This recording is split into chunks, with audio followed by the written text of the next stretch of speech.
আসসালামু আলাইকুম। রোজ কিচেনে আপনাদের সবাইকে স্বাগতম।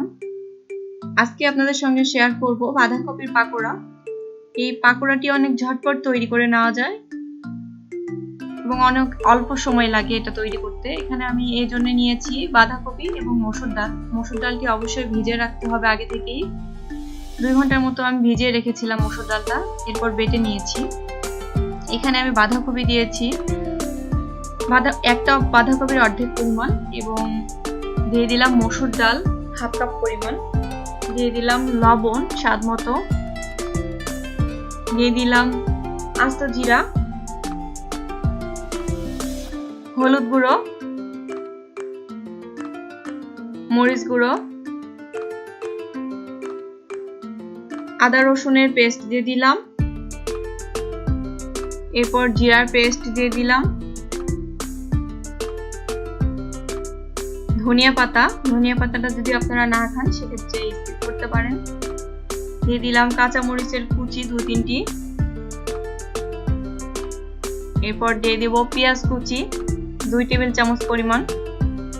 পেঁয়াজ কুচিটাও আপনাদের ইচ্ছা মতো, আপনারা যদি বেশি খেতে পছন্দ করেন বেশি দিবেন, আর কম খেতে পছন্দ করলে কমই দিতে পারেন, অসুবিধা নেই এতে কোনো। এবার সবগুলো উপকরণকে খুব ভালোভাবে মিশিয়ে নিব। আর বাঁধাকপিটা অবশ্যই কুচি করে পানিটা ঝরিয়ে রেখে দিতে হবে, নইলে মাখানোর সময় পানি বের হতে পারে।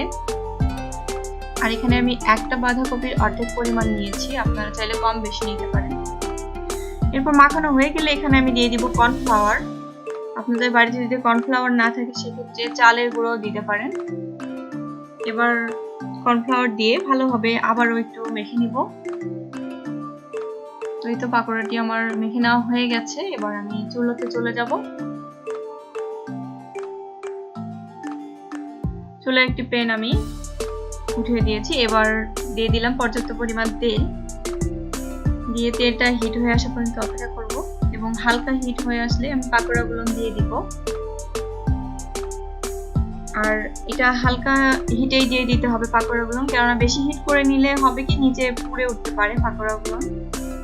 আর এই পাকোড়াগুলো অবশ্যই মিডিয়াম আঁচে ভাজতে হবে, নইলে ভিতরে কাঁচা থেকে যেতে পারে। এবার আমি পাকোড়াগুলোকে উল্টে দিচ্ছি। আর এই পাকোড়াগুলো ভাজতে 1.5 থেকে 2 মিনিটের মতো সময় লাগতে পারে। আমার 1.5 মিনিটের মতো সময় লেগেছে, আপনাদের কম বা বেশি লাগতে পারে। এখন তো বাজারে অ্যাভেলেবেল বাঁধাকপি, আপনারা অবশ্যই বাসায় ট্রাই করে দেখবেন এই পাকোড়াটি। আর কেমন লাগলো খেতে অবশ্যই আমাকে কমেন্টের মাধ্যমে জানাবেন। তো আমার পাকোড়াগুলো ভাজা হয়ে গেছে, এবার তেল থেকে ছেঁকে নিচ্ছি।